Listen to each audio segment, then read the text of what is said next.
आदमी से जो जेल में बैठकर अपनी कहानी बता रहा था। उसके मुताबिक उसने एक ऐसी डकैती को अंजाम दिया था जिसका पर्दाफाश आज तक कोई पुलिस वाला नहीं कर पाया। फिर वो शुरुआत से बताता है कि उसने इस कारनामे को कैसे अंजाम दिया। जिस दिन उन्हें बैंक में चोरी करनी थी उस दिन वहाँ कई देशों के नागरिक मौजूद थे। इसके बाद बैंक में एक आदमी आया जिसने सफेद यूनिफॉर्म और चश्मा पहना था। तभी उसके पीछे ऐसी ही यूनिफॉर्म वाले कई नकाबपोश लोग घुस आए और फिर पहले आदमी ने भी अपना चेहरा ढक लिया। उन्होंने तुरंत बैंक का दरवाजा बंद किया और अचानक अपने हथियार निकाल लिए, जिससे वहाँ मौजूद सभी लोग बुरी तरह डर गए। फिर चोरों ने वहाँ स्मोक बॉम्ब छोड़ दिए और तभी बाहर से गुजर रहे एक पुलिस वाले की नजर बैंक से निकल रहे धुएं पर पड़ गई। उसने तुरंत पुलिस को खबर कर दी, लेकिन तभी एक चोर ने उसे बंदूक दिखाकर धमकी दी कि उसने कई लोगों को बंदी बना रखा है। अगर पुलिस ने कुछ भी करने की कोशिश की तो वो सभी कैदियों को मौत के घाट उतार देंगे। इसके बाद उस पुलिस वाले ने जल्दी से पुलिस फोर्स बुलवाई और बाहर के लोगों को बैंक से दूर हटाने लगा। फिर हम डिटेक्टिव फ्रेजियर को देखते हैं। जैसे ही उसे डकैती की खबर मिली तो वो अपनी टीम के साथ बैंक के बाहर पहुंच गया। कुछ ही पलों में पुलिस ने बैंक को चारों ओर से घेर लिया और तो और वहाँ देश भर के टीवी चैनल भी इकट्ठा हो गए थे। उधर बैंक के मालिक को भी खबर मिली कि उसके बैंक में चोर घुस आए हैं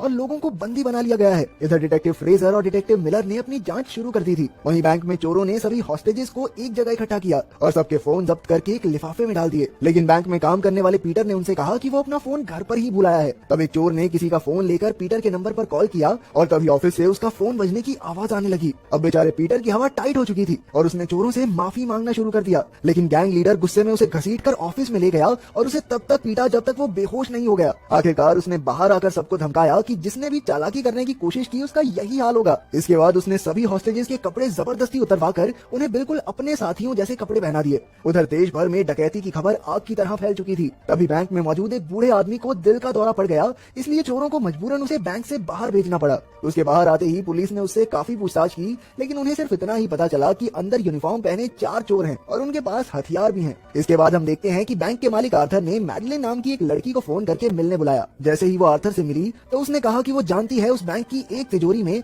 आर्थर का कोई राज छुपा है। वो जानना चाहती थी कि आखिर उस तिजोरी में है क्या, लेकिन आर्थर ने कहा कि उस तिजोरी में बेहद कीमती चीज है और वो नहीं चाहता कि किसी को भी इसके बारे में कुछ भी पता चले। उधर दोनों डिटेक्टिव्स को खबर मिली कि जिन गाड़ियों से चोर आए थे वो सब चोरी की थी। फिर पुलिस ने बैंक के सीसीटीवी कैमरा से अंदर देखने की कोशिश की, पर चोरों ने अब तक उन्हें तोड़ दिया था। इसके बाद अचानक चोरों ने एक हॉस्टेज के गले में बैग डालकर उसे बाहर भेज दिया। फिर जब पुलिस ने उससे बैग लिया तो उन्हें चोरों की लिखी हुई कुछ मांगे मिली। उन्हें रात 9 बजे तक 2 गाड़ियां और एक पायलट के साथ एक हवाई जहाज चाहिए, नहीं तो वो हर घंटे एक आदमी को गोली मार देंगे। उसी वक्त आर्थर ने वहां आकर बैंक के हालातों के बारे में पूछा, लेकिन डिटेक्टिव्स कहने लगे कि वो खुद उसे हर पल की खबर देते रहेंगे। इसके बाद चोरों ने पुलिस से अंदर बंद लोगों के लिए खाने पीने की मांग की और तब डिटेक्टिव को एक तरकीब सूझी। उसने बड़ी चालाकी से खाने के डब्बों में माइक्रोफोन्स लगा दिए ताकि वो बैंक में चोरों की बातें सुन सके। फिर डिटेक्टिव फ्रेजर खुद डिब्बे लेकर बैंक तक पहुंचा और चोरों के बॉस से बात करने की कोशिश की, लेकिन बॉस ने उस पर कोई ध्यान नहीं दिया। आखिरकार उसने वापस आकर माइक्रोफोन के जरिए उनकी बातें सुननी शुरू की, लेकिन वो सब किसी अजीब सी भाषा में बात कर रहे थे।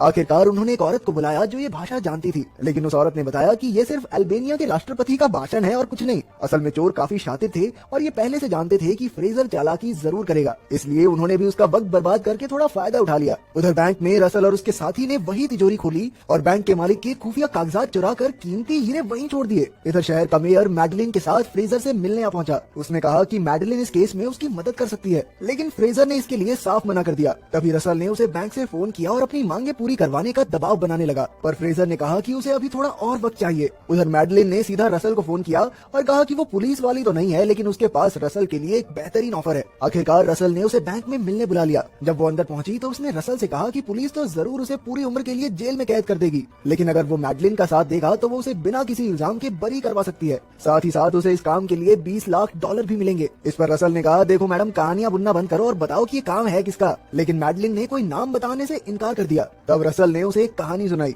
दूसरे विश्व युद्ध के दौरान एक अमरीकी आदमी स्विट्जरलैंड के बैंक में काम करता था। उसने नाज़ियों के बीच अपने ओहदे का गलत फायदा उठाया और देखते ही देखते वो काफी अमीर हो गया। उसी पैसे से उसने ये बैंक खोला और वही ये आदमी है जिसने मैडलिन को उसके पास भेजा है। अब मैडलिन भी समझ गई कि आज उसका पाला एक टक्कर के आदमी से पड़ा है, तो उसने सीधे सीधे डील की बात की। उसे रसल को बचाने के बदले तिजोरी में रखे वो खुफिया कागज चाहिए थे। फिर रसल ने उसे एक कागज दिखाया, लेकिन उसने वो मैडलिन को देने से साफ इनकार कर दिया। आखिरकार मैडलिन चुपचाप वहाँ से चली गई। उसके बाहर आते ही फ्रेजर ने उससे चोरों के बारे में पूछा, तो मैडलिन कहने लगी कि उसे पूरा विश्वास है कि चाहे कुछ भी हो जाए लेकिन रसल किसी को मारेगा नहीं, वो सिर्फ अपनी बात मनवाने के लिए धमकियां दे रहा है। अब फ्रेजर ने रसल को फोन किया और कहा कि हवाई जहाज तैयार है, लेकिन उससे पहले वो खुद बैंक में जाकर कैदियों की जांच करना चाहता है। रसल मान गया और फिर फ्रेजर बैंक के अंदर पहुंचा। उसने बैंक के सारे कमरों में मौजूद हॉस्टेजेस से बात की और उनकी सलामती देखकर वो बैंक से बाहर जाने लगा। जाते जाते उसने कहा कि चाहे जो भी हो वो रसल को उम्र कैद की सजा दिलवा कर रहेगा। पर रसल ने भी पूरे कॉन्फिडेंस से कहा कि भाई मैं तेरी आंखों के सामने से निकल जाऊंगा और तू मुझे पहचान भी नहीं पाएगा।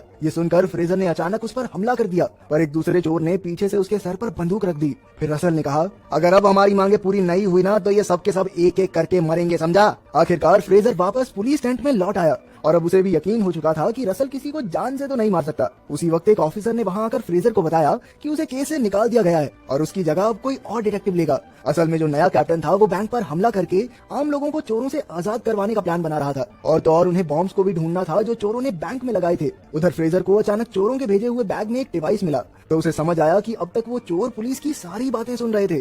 उसने तुरंत कैप्टन को फोन करके बैंक पर हमला करने से रोका क्योंकि चोर पहले से ही इस बारे में जानते थे।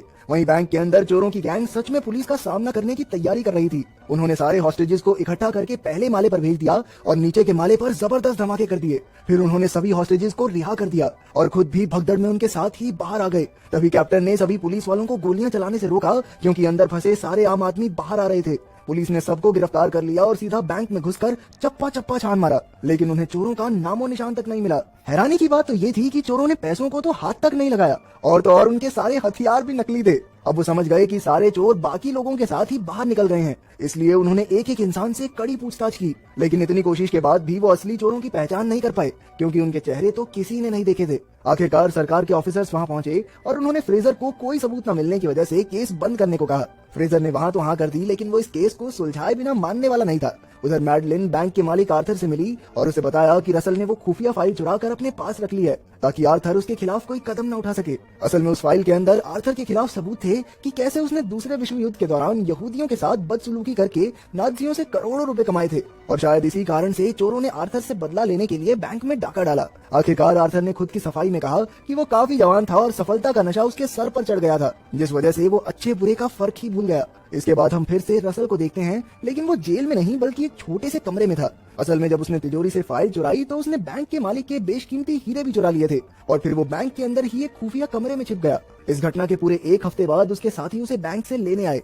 लेकिन तभी हम देखते हैं कि फ्रेजर भी बैंक में घुस रहा था और अचानक उसकी टक्कर रसल से हो गई और फ्रेजर उसे पहचान नहीं पाया और रसल धूम मचा ले गाता हुआ सीधा जाकर अपने साथियों की गाड़ी में बैठ गया। उधर फ्रेजर ने बैंक में आर्थर की तिजोरी खुलवाई तो वहाँ उसे एक हीरे वाली अंगूठी और एक कागज मिला जिस पर लिखा था अंगूठी का पीछा करो। अब वो सीधा आर्थर से मिलने पहुंचा और इस अंगूठी के बारे में पूछा, लेकिन लाजमी सी बात है कि आर्थर ने उसे कोई ढंग का जवाब नहीं दिया। फिर जब उसने मैडलिन से पूछा तो ये खुलासा हुआ कि असल में ये अंगूठी एक यहूदी परिवार की थी, लेकिन उनके एक दोस्त ने उनसे गद्दारी करके उन्हें नाज़ियों के हवाले कर दिया और खुद इस अंगूठी का मालिक बन गया। ये सुनकर आखिरकार फ्रेजर अपने घर लौट आया, लेकिन तभी उसने देखा कि असली हीरा तो उसकी जेब में ही था।